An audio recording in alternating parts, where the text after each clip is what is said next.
ఇవాళ దేశం మొత్తం మీద నెహ్రూ గారి పేరుతో ఎన్ని సంస్థలు ఉన్నాయి చెప్పండి? వందలు, కోకొల్లలు, లెక్కలు కూడా లేవు. మన ఇక్కడ జవహర్లాల్ నెహ్రూ టెక్నాలజికల్ యూనివర్సిటీ ఉంది హైదరాబాద్లో. విజయవాడలో పండిట్ జవహర్లాల్ నెహ్రూ బస్ స్టేషన్ ఉంది. సరే, ఢిల్లీలో ఉండేవి ఢిల్లీలో ఉన్నాయి. అట్లాగే ఈవెన్ రాజీవ్ గాంధీ, ఇందిరాగాంధీ వాళ్ళ పేరుతో అంతర్జాతీయ విమానాశ్రయాలు ఉన్నాయి. ఇవన్నీ వాళ్ళ పేరుతో పెట్టుకుని అంబేద్కర్ గారి పేరుతో ఏం పెట్టారు వాళ్ళు? సో నెహ్రూ, గాంధీ తప్ప వాళ్ళు ఇంకొక పేరు ఏది పెట్టలేదు. అంబేద్కర్ గారే కాదు, ఒక వేరే పేర్లు ఇంకేమీ పెట్టలేదు. ఒకటేమిటంటే కింది స్థాయి వాళ్ళేమో భజన బృందాలుగా ఉంటారు. వాళ్ళు పైన నాయకత్వం ఎవరుంటారు, మనకు వరహాలు ప్రసాదించే వాళ్ళు ఎవరుంటారని చూసుకుంటూ వాళ్ళ భజనే చేస్తుంటారు. కానీ పైన ఉన్న వాళ్ళకి వివేకం ఉండాలి. దేశంలో భారతదేశం అనేది విశాలమైన దేశము. ఎంతోమంది మహానుభావులు ఎన్నో రకాలుగా కృషి చేస్తూ ఉంటే ఈ దేశం నిలబడుతోంది. కాబట్టి వాళ్ళందరికీ మనం గౌరవం కల్పించాలి. ఒక రాజేంద్ర ప్రసాద్ గారు కావచ్చు, ఒక రాధాకృష్ణ గారు కావచ్చు, సర్దార్ పటేల్, ఆ దృష్టి లేకుండా వీళ్ళు. అంబేద్కర్ గారికి భారతరత్న ఇవ్వకపోవడానికి కారణం ఏమిటి? నెహ్రూ అంటే నెహ్రూ బ్రతికుండగానే భారతరత్న ఇచ్చుకున్నాడు, ఇందిరాగాంధీ బ్రతికుండగానే భారతరత్న ప్రకటించుకున్నారు, రాజీవ్ గాంధీ కూడా ఇచ్చిన తర్వాత అప్పుడు కూడా అంబేద్కర్ రాజ్యాంగాన్ని రచించడానికి కీలకమైనటువంటి వ్యక్తి, దేశంలో సార్వభౌమత్వాన్ని గుర్తించి దేశంగా గుర్తించినటువంటి వ్యక్తిని మీరు చెప్తుంటే శంకర్స్ వీక్లీలో వేసిన కార్టూన్ ఒకటి గుర్తొస్తుంది. నెహ్రూ గారు ప్రధానమంత్రిగా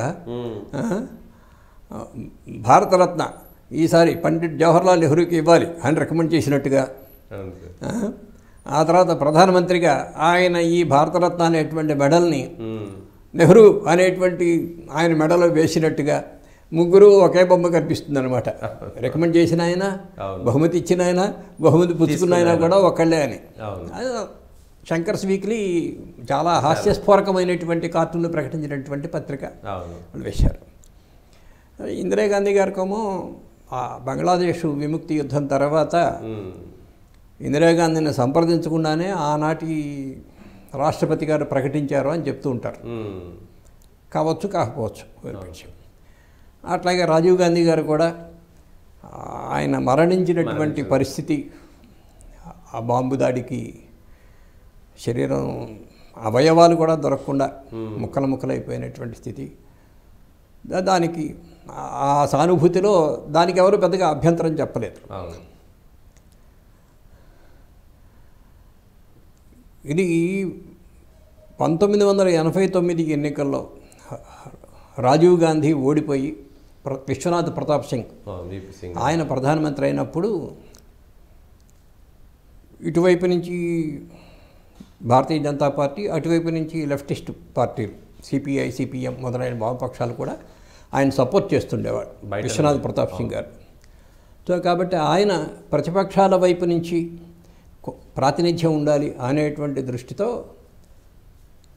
సరే వాళ్ళకి ఓటు బేసు అప్పుడు కాన్షీరాము, మాయావతి వాళ్ళ ఒత్తిడి కూడా అక్కడ బాగా ఉంది. అటువైపు నుంచి పోటీదారులుగా కనిపిస్తున్నారు. అంటే వాళ్ళ వైపు నుంచి కొంతమందినైనా తన వైపు తిప్పుకోవడానికి వీలుగా ఉంటుందనేటువంటి దృష్టితో అంబేద్కర్ గారికి ఆయన 1990లోనో 91 జనవరిలోనో భారతరత్న ప్రకటించారు. భారతరత్న ప్రకటించిన తర్వాత విశాఖపట్నంలో సెమినార్ అయింది. నన్ను కూడా పిలిచారు అక్కడికి. దాంట్లో ఆంధ్ర యూనివర్సిటీ నుంచి ఒక ప్రొఫెసర్ గారు వచ్చారు. ఆయన సుమారుగా ఒక 20-25 నిమిషాలు మాట్లాడారు. ఆయన మాట్లాడింది అంటే ఒక స్థాయి మనుషులు ఆ విషయాన్ని ఎంత ఎఫెక్టివ్గా పెట్టడానికి ప్రయత్నం చేస్తారని దాని గురించి చెప్తానమాట. Ambedkar is the mother of our constitution. అంటే బిడ్డని కనడానికి తల్లి ఎన్ని కష్టాలు పడుతుందో, కడుపులో పెట్టుకుని నవమాసాలు మోసి పథ్యము అవి ఇవి పాటించి ఎంతో శ్రద్ధగా ఆరోగ్యాన్ని కాపాడుకుని ఆ బిడ్డని కుటుంబానికి ఇస్తుందో, అట్లాగూ అంబేద్కర్ గారు ఎన్నో కష్టాలు కోర్చుకుని ఎంతో శ్రమపడి ఎంతో అధ్యయనం చేసి రాజ్యాంగాన్ని మనకిచ్చారు. He is not the father of our constitution.